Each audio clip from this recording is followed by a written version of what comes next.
नमस्कार, स्वागत है आप सभी का। आपके साथ मैं हूं स्वप्निल। मारो राजस्थान में बात होगी तमाम उन बड़ी खबरों की जो सीधे मरुधरा से जुड़ी है। बताएंगे कांग्रेस के तिरंगा यात्रा के बारे में, जिसके बहाने कांग्रेस किसानों को साधने में जुटी है। और बात होगी किसानों के आंदोलन की, जिसे लेकर सरकार के साथ किसानों के साथ 6 दौर की वार्ता हो चुकी है। अब 30 दिसंबर को 7वें दौर की वार्ता होगी। साथ ही बात करेंगे निकाय में मिली हार पर बीजेपी के एक्शन की। पार्टी में मंथन शुरू हो गया है और जिलों से सीक्रेट रिपोर्ट मंगाई गई है। और आखिर में बताएंगे अलवर में कहां छिपा है मासूम का हत्यारा। तो बने रहिए हमारे साथ, देखते रहिए न्यूज 18 राजस्थान। शुरुआत करेंगे इस वक्त की बड़ी खबर से, जो कि कोटा से आ रही है। 12 रोड पर सड़क हादसा हुआ है। यह बड़ी खबर इस वक्त की रफ्तार के कहर से जुड़ी हुई। 12 रोड पर सड़क हादसा, स्कॉर्पियो पलट गई। 4 लोगों की मौत हुई है इस दर्दनाक हादसे में। बताया जा रहा है कि ड्राइवर ने स्कॉर्पियो से अपना पूरी तरह नियंत्रण खो दिया, जिसके बाद स्कॉर्पियो बेकाबू होकर खेत में गिर गई। 12 रोड पर पोलाई कला के पास यह हादसा हुआ है। ज्यादा जानकारी के लिए बात करते हैं सहयोगी शाकिर से। शाकिर, क्या जानकारी है? जी देखिए, जो 12 रोड के पास में पोलाई कला के पास में ये हादसा हुआ है और स्कॉर्पियो जो है बहुत तेज गति से थी और नियंत्रण होने के बाद ही पलटा खा गई। बताया जा रहा है कि इसमें जो है 8 से 9 लोग सवार थे, जिसमें से 4 की जो है मौत हो गई है। 4 जो गंभीर घायल हुए हैं उनको जो है कोटा के एमबीएस अस्पताल में लाया जा रहा है। केतून थाना और आसपास के थाने, सिमलिया थाने की पुलिस भी जो है मौके पर पहुंच रही है। लेकिन जिस तरह का घटनाक्रम हुआ है वो अपने आप में बता रहा है कि ये जो सब लोग थे ये केतून के आसपास के रहने वाले बताए जा रहे हैं, जो भी कार में स्कॉर्पियो में सवार थे। घटना की सूचना मिलते ही मौके पर पुलिस की जो टीम है वो भी पहुंच रही है। केतून थाना नजदीक है, ऐसे में केतून थाने से जो एक टीम रवाना की गई है। साथ ही जो घायल है उनको जल्द से जल्द एमबीएस अस्पताल लाने की तैयारी की जा रही है और रास्ते में वो है कुछ देर बाद वो जो है गंभीर घायल एमबीएस अस्पताल पहुंचेंगे। फिलहाल जो है पुलिस इस पूरे मामले की जांच में लगी हुई है। लेकिन जिस तरह का हादसा हुआ है उससे अपने आप में जो बताता है कि ये जो भारी जो बहुत तेज गति से जो है स्कॉर्पियो जो है वो चल रही थी, इसीलिए इस तरह का हादसा हुआ है। और इस रोड पर कई बार पशुओं को लेके भी जो है हादसे हुए हैं। आवारा मवेशी भी कई बार जो है सड़कों पर रहते हैं, उनके चलते भी जो है हादसे हो जाते हैं। हालांकि इस मामले में भी इस बात की पुष्टि नहीं हुई है, लेकिन अनियंत्रित होकर स्कॉर्पियो खेत में पलटा खा के गिरी है और उसमें 4 लोगों की मौत हो गई है। जी सुखनी। चलिए, शुक्रिया तमाम जानकारी के लिए।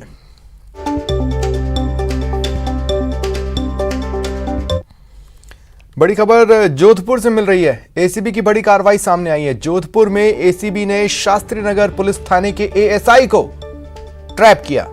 एएसआई सरगाराम को रिश्वत लेते पकड़ा गया। 5000 की रिश्वत लेते यह ट्रैप हुआ। एक्सक्लूसिव तस्वीरें जिन्हें आप अपने टीवी स्क्रीन पर देख पा रहे हैं। जांच चल रही है और भी दस्तावेज खंगाले जा रहे हैं। ये जानने की कोशिश हो रही है कि कहीं सरगाराम पहले भी तो रिश्वत नहीं लेता रहा है। बहरहाल सड़क हादसे में जांच रिपोर्ट बदलने की एवज में वो रिश्वत ले रहा था। परिवादी ने बताया कि उससे रिश्वत मांगी है एएसआई सरगाराम ने, जिसके बाद सत्यापन करवाकर इस ट्रैप की कार्रवाई को अंजाम दिया गया।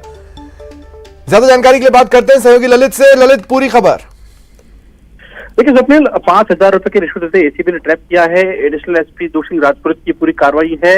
एक एक्सीडेंट के हादसे की जांच को बदलने को लेकर इसने रिश्वत ली थी और उसमें आज परिवादी ने शिकायत की तो एसीबी जोशिंग ने पुलिस थाने के अंदर ही इसको ट्रैप किया है। फिलहाल ट्रैप की कार्रवाई चल रही है। इससे पहले भी कई ऐसे रिश्वत लेने के मामले इसके सामने आते रहे हैं और ऐसे में एक बार फिर जो जानकारी मिली तो एसीबी ने पूरा जाल बिछाया और इसके साथ ही 5000 रुपए रिश्वत तुरंत हाथों उसको ट्रैप किया है। क्या जानकारी मिल पा रही है इस एएसआई के बारे में? क्या पूर्व में भी मतलब अफवाहें तो शुरू हो ही गई होंगी, बातें भी शुरू हो गई होंगी। क्या ये रिश्वत लेता था या इस तरह की बातें? देखिए, एक सड़क हादसे की बहुत छोटी जांच होती है। उस मामले में अगर 5000 रुपए रिश्वत लेता है तो इससे पहले कई ऐसी बड़ी जांचें इनके पास रही है। कई ऐसी बातें साफ तौर पर सामने आ रही है जिसकी जांच निश्चित तौर पर शुरू होगी। लेकिन फिलहाल एक सड़क हादसे की जांच बदलने को लेकर ये पूरा मामला है। इसमें 5000 की रिश्वत ली है और एसीबी ने इसे रंगे हाथों गिरफ्तार किया है। चलिए, शुक्रिया तमाम जानकारी के लिए। चलिए बढ़ते हैं आगे। किसान 33 दिन से आंदोलन पर डटे हुए हैं। धीरे धीरे उनका समर्थन बढ़ रहा है। अपनी स्थापना दिवस के मौके पर कांग्रेस किसान आंदोलन के समर्थन में तिरंगा यात्रा के साथ सड़कों पर उतरी। स्थापना दिवस पर कांग्रेस का संघर्ष, किसानों के समर्थन में तिरंगा यात्रा। सब सड़क पर बैठा है। ये किसान हर घर में है और किसान से आप लड़ना चाहते हो, हिंदुस्तान की आवाज है, ये अवाम की आवाज है। और इस आवाज को आज तिरंगा यात्रा कांग्रेस के स्थापना दिवस पर हमने यहाँ निकाली है। किसानों को याद कर कांग्रेस राजस्थान में सत्ता में आई और अपनी स्थापना के 136वें साल में कांग्रेस ने फिर से अन्नदाता की आवाज बनने की ठानी। तिरंगा यात्रा के बहाने जहां कांग्रेस खुलकर किसानों के समर्थन में सड़क पर उतरी, वहीं केंद्र सरकार को भी निशाने पर लिया। आज वो जो किसान हमारा पेट पालता है, देश के प्रधानमंत्री को जिसने वोट दिए थे, देश का प्रधानमंत्री बनाया मोदी जी को, वो आज परेशानी में है। 40 दिन से सड़कों पे बैठा है, उसकी सुन नहीं रहे हैं। कांग्रेस कभी बर्दाश्त नहीं करेगी। सोनिया गांधी और राहुल गांधी के नेतृत्व में कांग्रेस किसानों के साथ में खड़ी है और ये तीनों काले कानून उनको वापस लेने पड़ेंगे। कांग्रेस अध्यक्ष गोविंद सिंह डोटासरा का आरोप है कि किसानों का दर्द केंद्र को समझ में नहीं आ रहा और जब हमने किसानों के लिए कानून बनाया तो राज्यपाल महोदय उसे आगे नहीं बढ़ने दे रहे। वो संविधान के मुताबिक बनाए हैं। राजस्थान की विधानसभा को अधिकार था, बहुमत से बनाए हैं। उनको राज्यपाल महोदय राष्ट्रपति को क्यों नहीं भेज रहे हैं?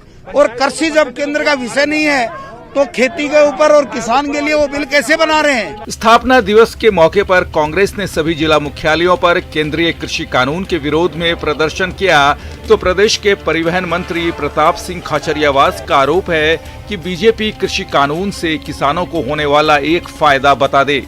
एक फायदा आज तक बीजेपी के नेता किसान बिल से बता नहीं पाए, लेकिन पूंजीपतियों के दबाव में जिनके आपने 6 लाख करोड़ से ज्यादा कर्जा माफ कर दिया, आप ये बिल लेकर आए हैं। किसानों ने बिल मांगा नहीं, किसानों ने कहा नहीं कि आप बिल लेकर आओ, फिर भी आपका इतना घमंड कहाँ गया? आपका signing India, make in India.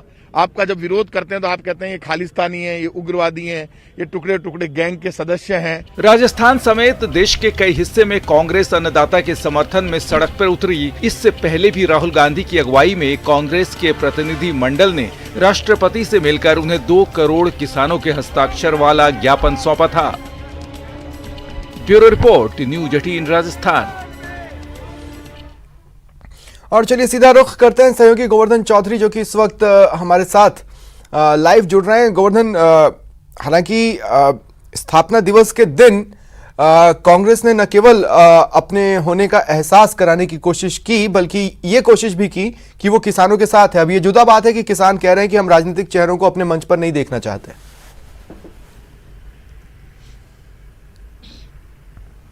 बिल्कुल, देखिए कांग्रेस ने आज स्थापना दिवस के जो भी कार्यक्रम थे राजस्थान में, वो किसान आंदोलन के समर्थन और 3 कृषि कानूनों के खिलाफ थे। पीसीसी में ध्वजारोहण और संविधान की प्रस्तावना पढ़ने के बाद सीधे तिरंगा यात्रा निकाली गई, जिसका पीसीसी चीफ गोविंद सिंह डोटासरा और वरिष्ठ नेताओं ने अगुवाई की। और उसके बाद में कांग्रेस सेवा दल की एक किसान संघर्ष यात्रा को भी रवाना किया गया। ये जो किसान संघर्ष यात्रा है, ये भी सभी जिलों में जाकर के और तीनों जो केंद्रीय कृषि कानून है, इनके खिलाफ माहौल बनाने का टास्क इस किसान संघर्ष यात्रा के जरिए सेवा दल पूरा करने जा रहा है। तो होने का एहसास कराने के साथ साथ जो किसान आंदोलन है, उसके साथ भी खड़े दिखने का प्रयास कांग्रेस ने आज स्थापना दिवस के मौके पर किया है। साथ ही आज से ही कांग्रेस ने 3 दिवसीय अभियान का आगाज भी किया है, जो केंद्रीय कृषि कानूनों के खिलाफ होगा। हर विधानसभा क्षेत्र में आज से प्रेस कॉन्फ्रेंस, किसान संवाद और अलग अलग तरह के कार्यक्रम केंद्रीय कृषि कानूनों के खिलाफ करने का अभियान छेड़ा हुआ है, जिसमें सभी प्रभारी मंत्रियों को और कांग्रेस के वरिष्ठ नेताओं को टास्क दिया गया है। इसके पीछे एक बड़ी वजह एक ये भी है कि कांग्रेस ने पहले अभियान छेड़ा था, लेकिन उस अभियान को उतनी धार नहीं मिल पाई थी। तो पार्टी नेतृत्व को और कांग्रेस के रणनीतिकारों को लगता है कि इसका राजनीतिक तौर से ज्यादा इसको मोबिलाइज करने की आवश्यकता है, किसानों के बीच पहुंचने की आवश्यकता है, और इसलिए ये 3 दिन का अभियान और हाथ में लिया गया है। हालांकि इससे पहले एक हस्ताक्षर अभियान भी चलाया गया था। दिवाली के आसपास 14-15 नवंबर तक की डेडलाइन थी, जिसमें किसानों से हस्ताक्षर करवाए गए थे। अब वापस पंचायत चुनाव में कांग्रेस को उतना परिणाम उसका नहीं मिला, मतलब वोटों के तौर पर ये जो किसान कानूनों का, कृषि कानूनों का जो विरोध था, वो वोटों में तब्दील नहीं हो पाया। इसके पीछे बहुत सारी वजह रही कि कांग्रेस का प्रदर्शन उस अनुपात में ठीक नहीं रह पाया जैसा कि सरकार रहता आया है। तो बाद में कांग्रेस के रणनीतिकारों को लगता है कि शायद उसमें कुछ खामी रह गई थी और इस वजह से अब 3 दिन का अभियान एक और इसमें शुरू किया गया है, किसान आंदोलन के साथ दिखने का और केंद्रीय कृषि कानूनों के विरोध का। तो आज से उस अभियान की भी कांग्रेस स्थापना दिवस के साथ ही शुरुआत हो चुकी है। सारे प्रभारी मंत्री और वरिष्ठ नेता जिलों में जाकर के ये अभियान चला रहे हैं। जी बिल्कुल। और एक खास बात जो मैंने नोट की गोवर्धन, वो ये कि रेयरली ऐसा होता है कि जो प्रदेश सरकारें हैं वो सॉफ्ट मोड को छोड़े, लेकिन कांग्रेस ने ये महसूस किया, जिसमें उसकी भविष्य की प्लानिंग दिखती है कि हमें एग्रेसिव रहना है और एग्रेसिव मोड पर बने रहना है।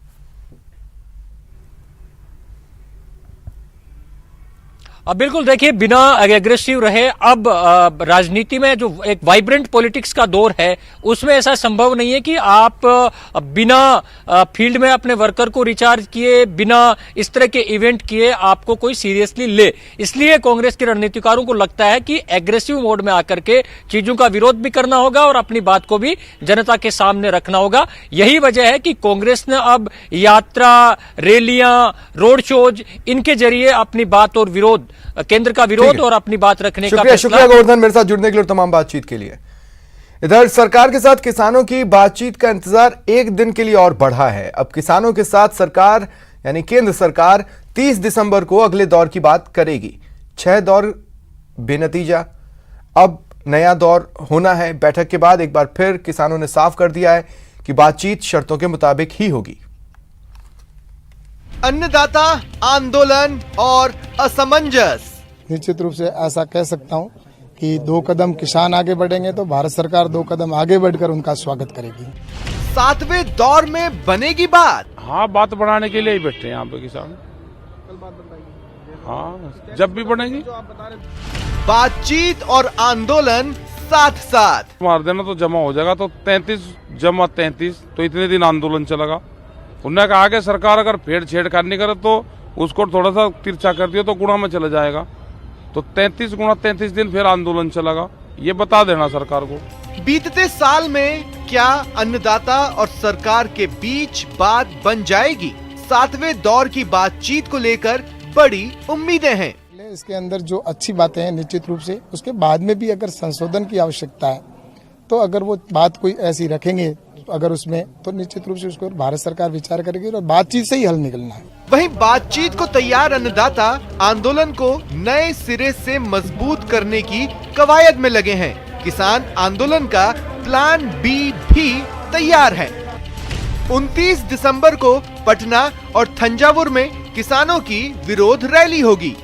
30 दिसंबर को कुंडली मानेसर पलवल हाईवे पर किसान ट्रैक्टर रैली निकालेंगे। 30 दिसंबर को मणिपुर और हैदराबाद में नए कृषि कानूनों के खिलाफ किसान हल्ला बोलेंगे।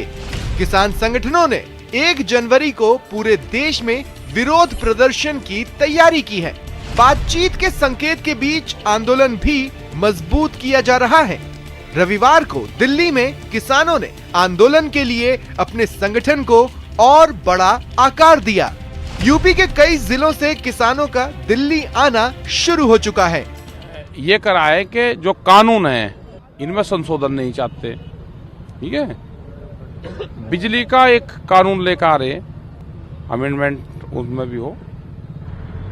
स्वामीनाथन कमेटी की रिपोर्ट को लागू करो।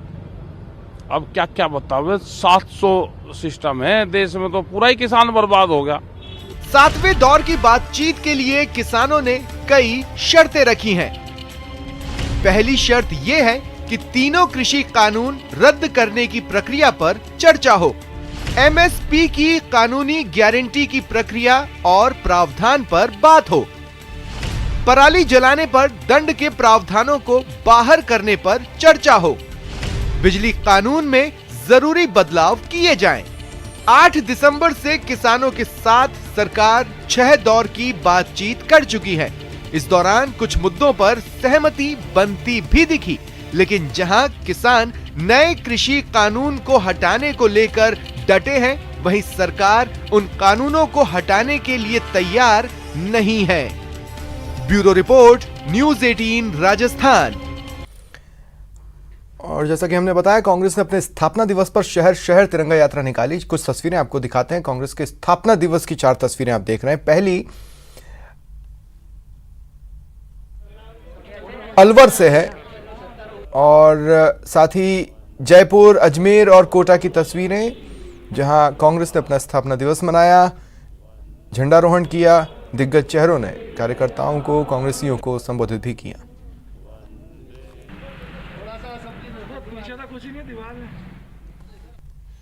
और इस मौके पर सरकार के मुख्य सचेतक महेश जोशी ने बीजेपी, खासकर पीएम मोदी की सियासी सोच पर सवाल खड़े किए।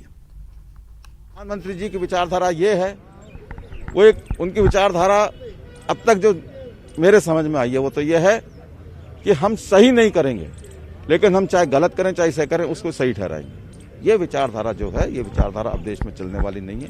6-7 साल से 6-6.5 साल से प्रधानमंत्री जी ये कर रहे हैं, लेकिन देश का आम नागरिक, देश का किसान अब अपने आप को उपेक्षित और ठगा सा महसूस कर रहा है, असुरक्षित महसूस कर रहा है। इस तरीके के कानूनों के बाद से का जो परिणाम आएगा, वो परिणाम तो पिछले पुराने जमाने में जो लालाशाही चलती थी, जो ईस्ट इंडिया कंपनी की सामनशाही चलती थी, वो इसके परिणाम सामने आएंगे। देश के लोगों ने ठान लिया, देश के किसानों ने ठान लिया, कांग्रेस ने ठान लिया है कि प्रधानमंत्री जी को मजबूर करेंगे कि वो किसानों से बात करके इन काले कानूनों को वापस ले। हम किसानों के हित के लिए नैतिक समर्थन भी दे रहे हैं, हमने सक्रिय समर्थन भी दिया है। पूरे देश में कांग्रेस अभियान चलाएगी और देश के जो किसान हैं उनको ठगा जाने से बचाएगी। कांग्रेस सरकार के 2 साल पूरा हो गए, इस पर बीजेपी लगातार हमलावर है। अलग अलग जिलों में बीजेपी कांग्रेस सरकार की नाकामियां गिना रही है। देखिए विरोध की 3 तस्वीरें आपकी टीवी स्क्रीन पर। पहली अजमेर की, जहां बीजेपी कार्यकर्ताओं ने कलेक्ट्रेट तक पैदल मार्च निकाला और सरकार की विफलताओं की तख्तियां हाथ में लेकर काले गुब्बारे छोड़े। दूसरी तस्वीर जयपुर की, यहां भी बीजेपी कार्यकर्ताओं ने कांग्रेस सरकार पर वादा खिलाफी का आरोप लगाया। और तीसरी तस्वीर प्रतापगढ़ की, जहां ओबीसी प्रकोष्ठ ने सरकार के खिलाफ जमकर नारेबाजी की।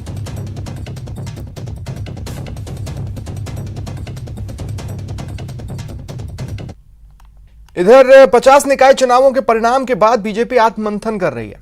निकाय चुनाव में लगभग आधा दर्जन जिलों में पूरी तरह से पार्टी का सफाया हो गया। अब बीजेपी हारने वाले जिलों से ग्राउंड रिपोर्ट मंगवा रही है। बूथ जीता चुनाव जीता का नारा देने वाली बीजेपी इन दिनों आत्ममंथन कर रही है।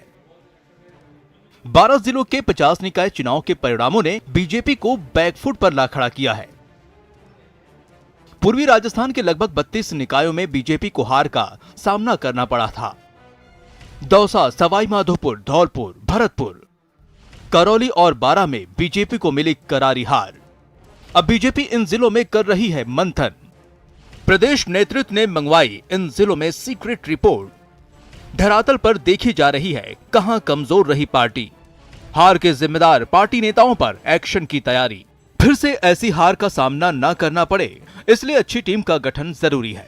इसलिए प्रदेश अध्यक्ष सतीश पूनिया हार वाले स्थानों पर ज्यादा फोकस की बात कह रहे हैं। परंपरागत तौर पर, संगठनात्मक और राजनीतिक तौर पर हमारा अपेक्षाकृत कमजोर रहा है। अब हमारा फोकस है कि वहाँ एक अच्छी राजनीतिक और संगठनात्मक जमीन हम लोग तैयार करें, ऐसे कार्यकर्ताओं को खास तौर पर उस पूरे समय के लिए, ताकि हमारी बूथ की इकाइयां भी, जैसा हम लोग बाकी जगह पे करते हैं, कुछ राजनीतिक गतिविधियां भी और कुछ राजनीतिक मुद्दों पर भी काम करने की आवश्यकता है।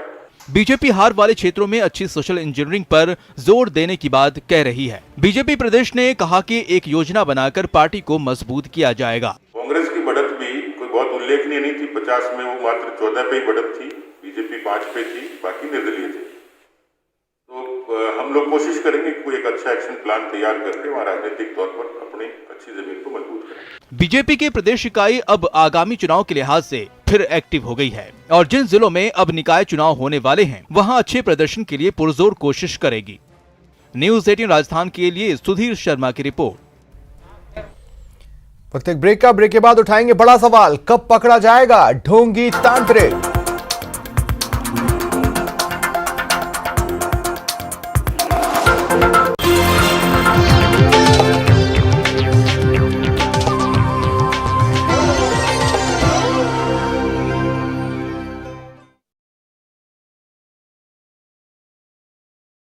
का रेजिस्टेंस सड़कों जरूरी है खरी बात, हर किसी की भागीदारी पर। आप जो और सवाल उठाने से ही मिल पाएगा जवाब। उनकी चिंताएं किस तरह की? आप कोरोना से लड़िए, आपके लिए हम करेंगे कोरोना पर हर एक सवाल। प्राइम डिबेट सिर्फ न्यूज़ 18 राजस्थान पर।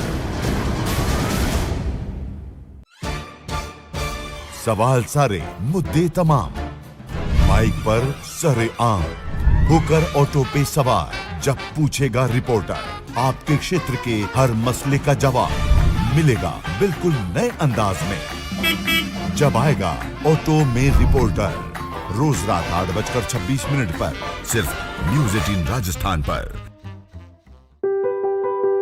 जरूरी है कोरोना की हर एक खबर, जरूरी सरकार के फैसलों का असर, सियासत की चाल और इकोनॉमी का हाल जानना जरूरी, बाजार से एग्रीकल्चर और रोजगार की खबर भी जरूरी। इसलिए देखिए जरूरी खबरों का प्राइम टाइम न्यूज़ 18 प्राइम, सिर्फ न्यूज़ 18 राजस्थान पर।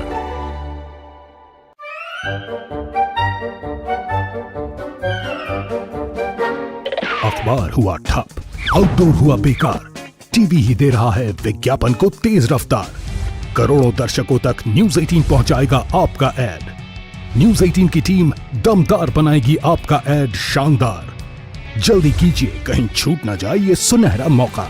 हमें मेल करके उठा लीजिए बड़ा फायदा। ये स्पेशल ऑफर है अगले 15 दिनों तक। साथ ही मिलेगा हमारी वेबसाइट पर प्रमोशन। आज ही मेल करें adsales@nw18.com पर। न्यूज़ 18 इंडिया, आपका पसंदीदा नेशनल न्यूज चैनल, उपलब्ध है टाटा स्काई के चैनल नंबर 519 और एयरटेल के चैनल नंबर 318 पर। कोरोना की हर खबर देखते रहिए न्यूज़ 18 इंडिया पर। भैया राम राम, नमस्कार। ना जाना, कुछ बता रहे हैं, कुछ चेता रहे हैं। आपने लॉकडाउन के दौरान देखा कि हम क्या कर रहे हैं। कोरोना काल में लोग एक दूसरे को समझा रहे हैं, बड़े बड़े लोग वीडियो बना रहे हैं। आप गाना जानते हैं तो गाइए या फिर अपना हुनर दिखाइए, वीडियो बनाइए और हम तक पहुंचाइए और घर बैठे बनिए स्टार।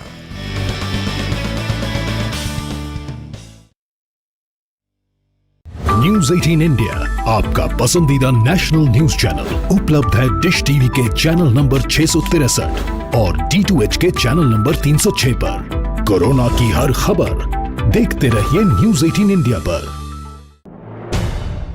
अहम है विचार सरकार के फैसलों पर, लोगों का रेजिस्टेंस सड़कों पर। जरूरी है खरी बात हर किसी की भागीदारी पर, आप जो और सवाल उठाने से ही मिल पाएगा जवाब। उनकी चिंताएं किस तरह की। आप कोरोना से लड़िए, आपके लिए हम करेंगे कोरोना पर हर एक सवाल। प्राइम डिबेट सिर्फ न्यूज़ 18 राजस्थान पर।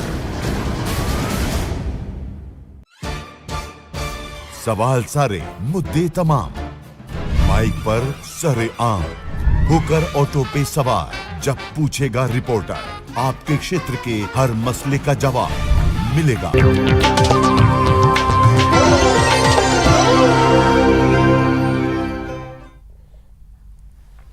ब्रेक के बाद स्वागत है आप सभी का।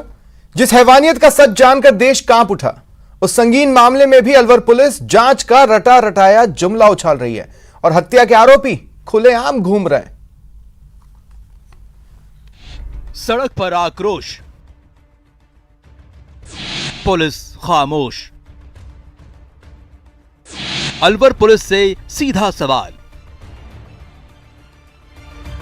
कब पकड़ा जाएगा ढोंगी तांत्रिक? हमें आश्वस्त किया है यदि आज और कल में अगर मामला नहीं खुलता है तो हम धरना प्रदर्शन करेंगे।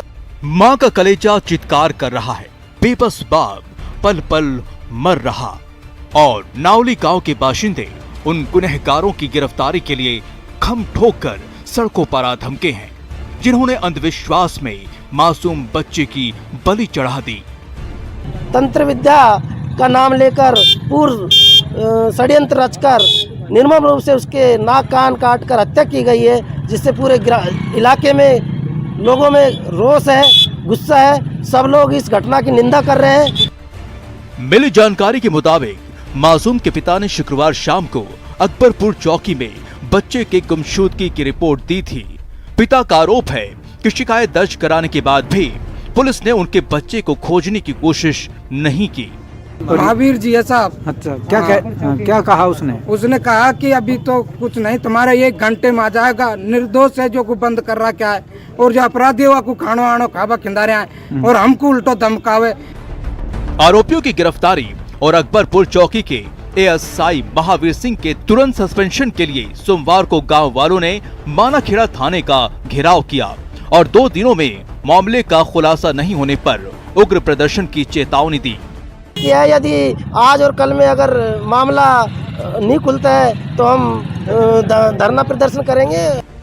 पुलिस ने नामजद लोगों के खिलाफ एफआईआर दर्ज कर जल्द ही आरोपियों को गिरफ्तार करने का आश्वासन दिया है, जबकि न्यूज 18 पर प्रमुखता से खबर दिखाए जाने के बाद हरकत में आए मानवाधिकार आयोग ने अलवर जिला कलेक्टर के साथ ही डीजीपी से 15 दिन में रिपोर्ट तलब की है। न्यूज 18 राजस्थान के लिए अलवर से राजेंद्र शर्मा की रिपोर्ट। और एक बड़ा अपडेट इस वक्त इस मामले में मिल रहा है। अलवर पुलिस को बड़ी कामयाबी मिली है। मुख्य आरोपी समेत 4 लोग हिरासत में लिए गए। एसपी तेजस्विनी गौतम मॉनिटरिंग कर रही हैं। पोस्टमार्टम के बाद मामले का खुलासा होगा। ज्यादा जानकारी के लिए बात करते हैं सहयोगी राजेंद्र से। राजेंद्र, क्या जानकारी है?